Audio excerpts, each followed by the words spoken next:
Do we like stationary RV living? I just want to know.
Today we're talking about stationary RV life, but first we are outside. Number one, because it feels amazing out here, but there are crazy bugs, and the cicadas are going absolutely insane in the trees. But we wanted to sit outside tonight and film this video for you guys. So we're going to talk about just the pros and cons of stationary RV life. We already have a video all about regular RV life and the pros and cons of that you can go check out. Travel RV life? Yeah. Okay. Traveling. So let's talk about that. What is the difference of why are we filming this video? There's a major difference in every single way of traveling and being stationary. Yes. I think it's like the chicken before the egg situation. What is real RVing? Is it stationary living or is it traveling? It's a recreational vehicle, so my assumption is that they were built for you to move them. Yeah. Easily. Yeah. Easier than a home anyway. That's why they're built so poorly, so they can be lighter weight and they can move around easily. Then you can get out. Yeah. Not so you can sit in and live in them stationary. That's my opinion. Yeah. So there's regular RV life, which is what we did when we first started this channel. Yes, traveling. And there is stationary RV life, which is what we are doing right now. If you like the sounds of the South Texas cicadas, like this video. Thumbs up in the comments there, or thumbs up the video. And then there is stationary living, which is exactly how it sounds. Yes. You're not moving, or you're moving very slowly. So like you're staying places months at a time. So I would say stationary. Because we technically, if you would say traveling means you're still moving, we've been traveling then. Yeah, I would say we're still traveling. It's just it's a snail's pace now. Very, very slow. But I would really stationary is what it sounds like. Like we've been in parks where that's where people live. Yes. They are not moving. They have multiple vehicles. They have tents. They have trailers with motorcycles in them. They have all their things and inside that's where they and live. outside. Yes. And there's nothing wrong with that. That's just not what we like. I don't think. So in this season of RV travel, we talked about it when we first headed to Texas, which is why we're even making this video, because we've never experienced this type of RV life before. So we wanted to put something out that will help you to kind of determine, because I know there are so many of you guys who are thinking about RVing in any aspect, whether it's moving a lot or not moving a lot, but you just want to get into it. So our goal is to help you determine which way is right for you, and you might be doing both like us. Yeah, so which one's good for you? So and your family? First set out to Texas to find a house. We were going to live in a house, and then the market was like bloop, bloop, bloop, and did all kinds of crazy stuff, and so we were like, now's not the time. So we have been stationary, which has been one of the biggest, we'll get into the pros and the cons, but it has been one of the biggest blessings to be able to, because we got to Houston, thought we were going to be in Houston, and we were like, no. And so we just kind of went to each different city and stayed for a while to get a feel for the city. And so if you are in that situation, RVing is an amazing tool Yes. for that. Yes, we were talking about that earlier today. If I were gonna work a plan that we had talked about before, like Yeah. I was gonna get a job, we'd find a rental, and it kind of wouldn't matter what the housing market was doing, because the rental lease is only gonna last you a year, 18 months. We would have been miserable, to be honest. Not that Houston's a terrible city, it's just, it doesn't fit our family. It was just a lot more going on in Houston than what we liked for our family, than what we were looking for. And then we lived in multiple parts of Houston when we were there. We lived in North Houston, we lived all the way down by the Gulf, we lived North Houston, very far North Houston, then we moved out to Conroe. And like, we still just didn't find what we were looking for in Houston. Definitely still an awesome city, we still go there a lot. But it's not anywhere I would want to live with my family being what it is right now with the young kids and stuff. So we've been in Houston. We've been in Texas since April. So we've been here for a while. We've been in this particular city for a couple of months, and we've been moving monthly. So we haven't stayed really less than a month anywhere. And so we've kind of gotten to know this different style of RVing. Yes. So our last place was 2 months. Yeah. And when you put 2 in there, you just can go ahead and throw long on the back of that. Too long. So if you can't already tell, we got spoiled and we traveled before being stationary. And let me tell you, it's hard, you guys. It's, to be honest, we're just gonna keep it real. It's hard. It's difficult to go back. So let's just talk about the cons. Yeah. The con number one, which is kind of regular RV life and stationary, but is internet. You're constantly going to be trying to figure out your internet. It's always changing. There are tons of videos online. Once we figure out ours, if we ever do, we can film a video of our internet, but it will be constantly changing. Right now we have Verizon and AT&T, and the park we just that we've been at has actually really good Wi-Fi. So we're able to stream. I've uploaded videos, like last week was or not last week, I forget when it was, but it was this week. It was horrible trying to upload. Oh, that was last Sunday. That was horrible, because that was the day of video upload.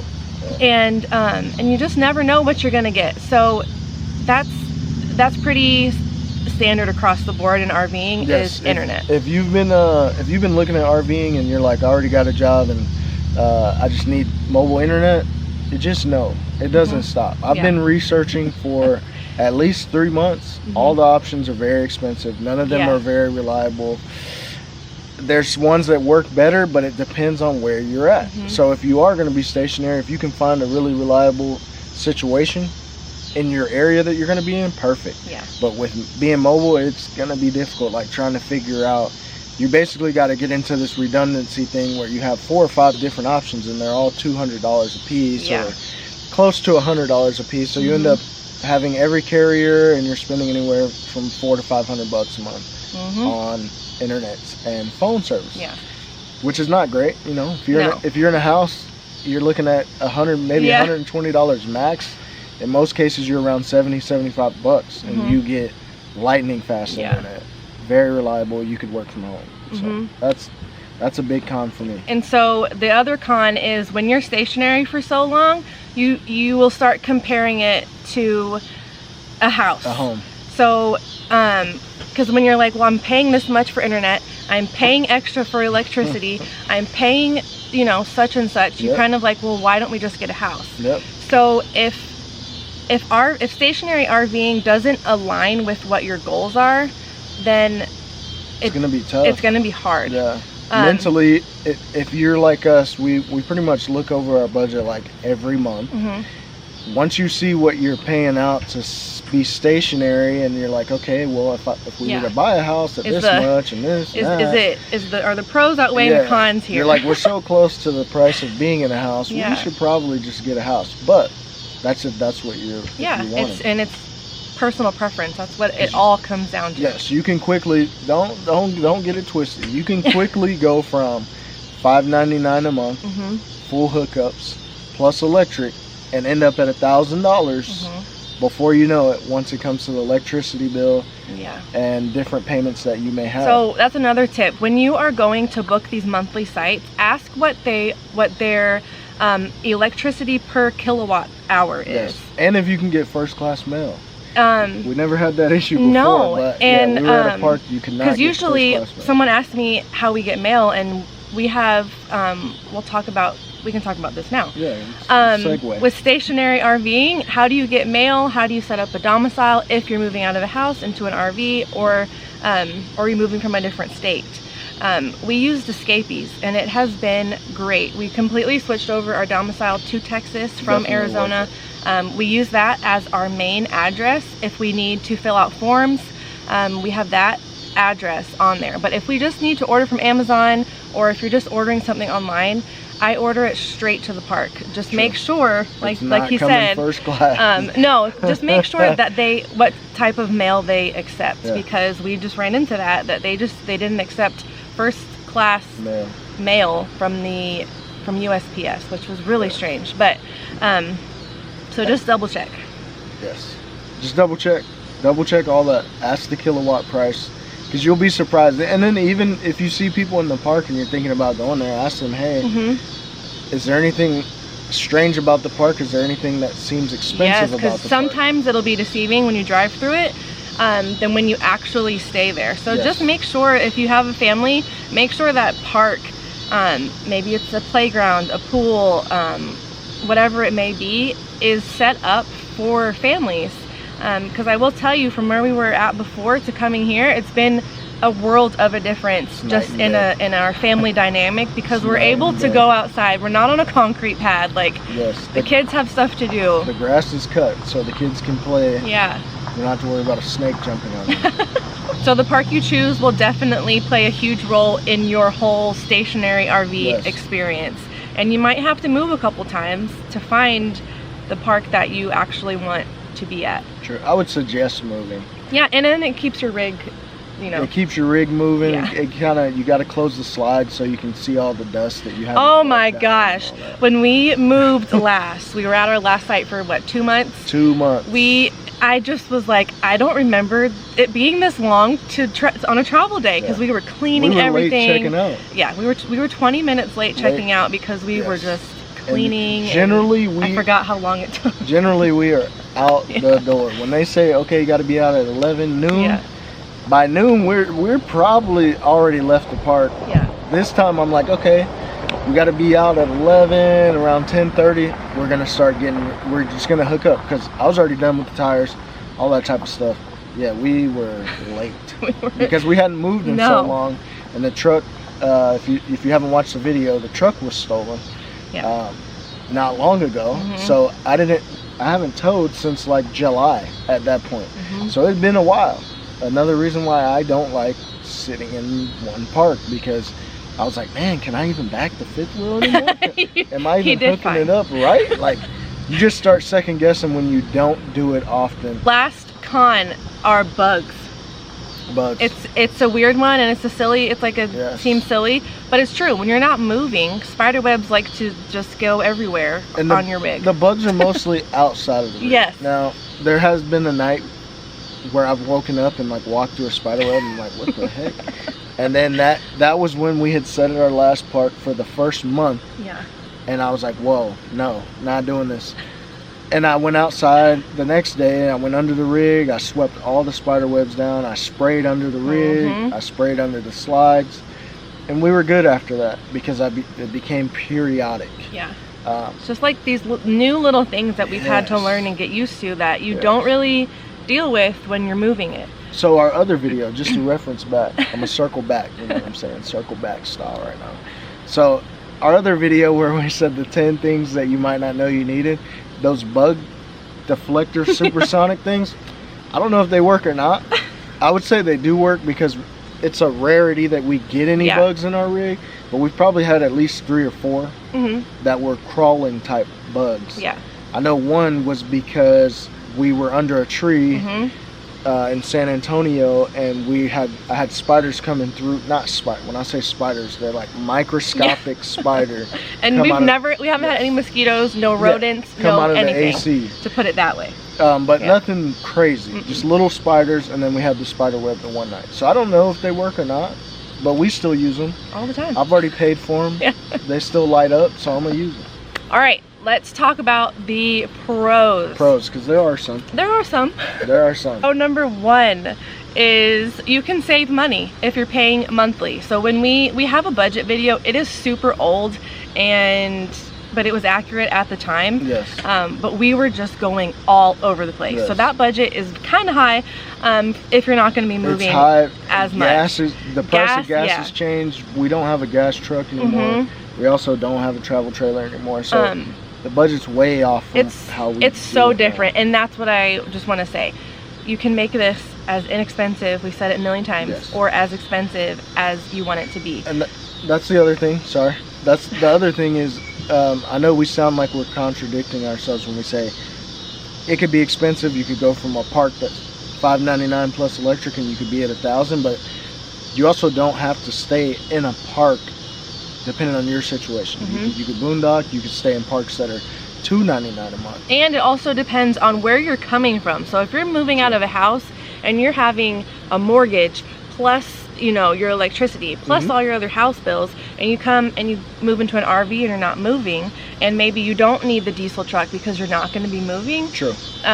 You only have your RV, and some people even will pay cash for the RV because they sold their house, and then you have really no bills but your RV monthly payment. So if you go from like what out here it's usually around $600 a month to like a mortgage, that can definitely help. And so it just goes into what are your goals. So being stationary can definitely help you reach your goals, and it is a really good tool to help you reach those goals. If you have financial goals that you're trying to hit, you can control your finances in a good way in a stationary park.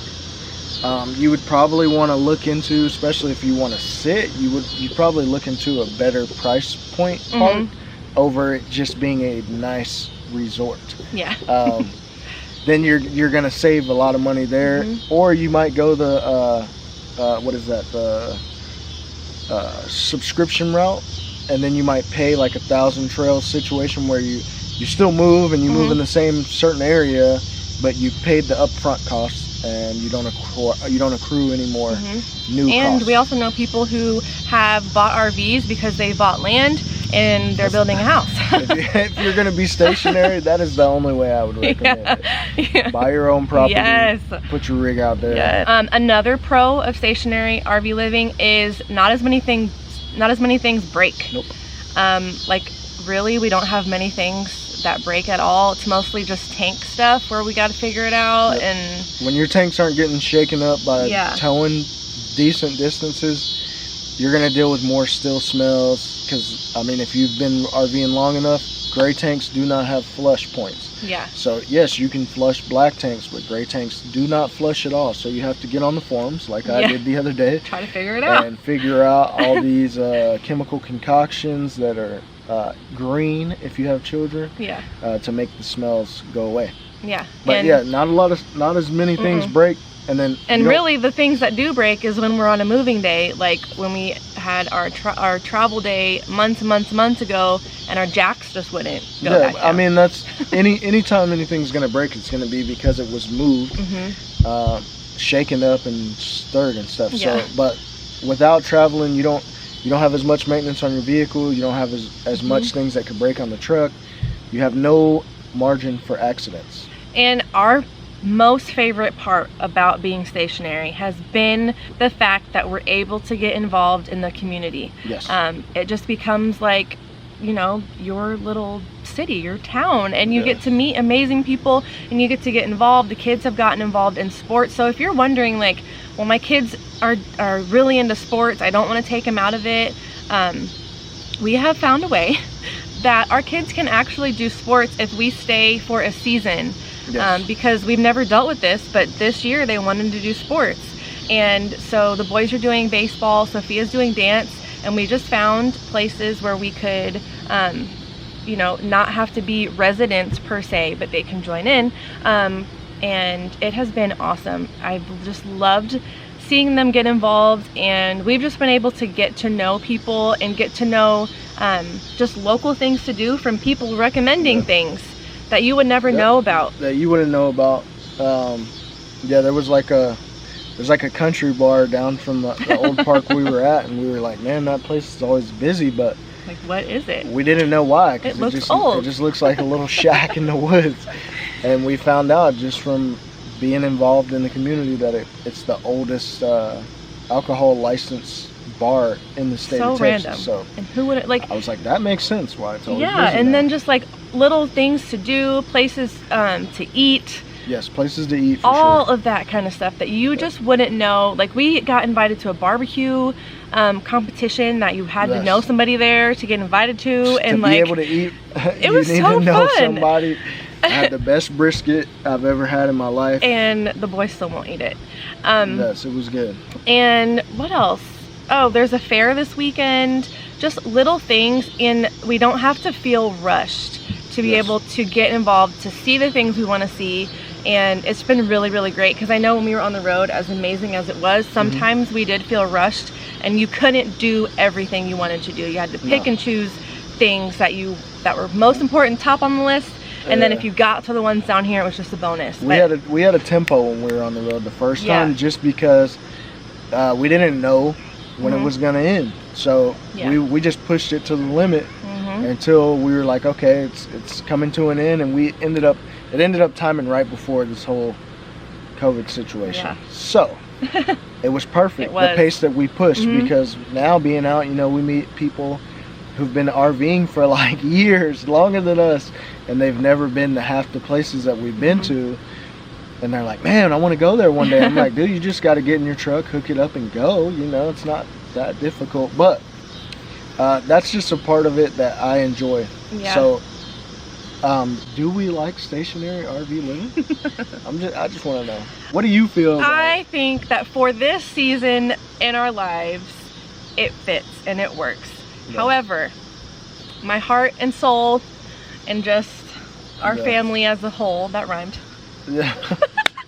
Anyway, that's just, we thrive when we are out doing and having adventures. Yes. Even now, with us being stationary, we will be moving sites at least once a month, even in the same park, just because I don't like the rig sitting longer than a month. I think a month is tops before I need to bring everything in, move it somewhere ready else, to change and it up. reset up, because you start leaving stuff out, man, you just don't know what you're gonna get once you actually bring stuff in, and it's just too much.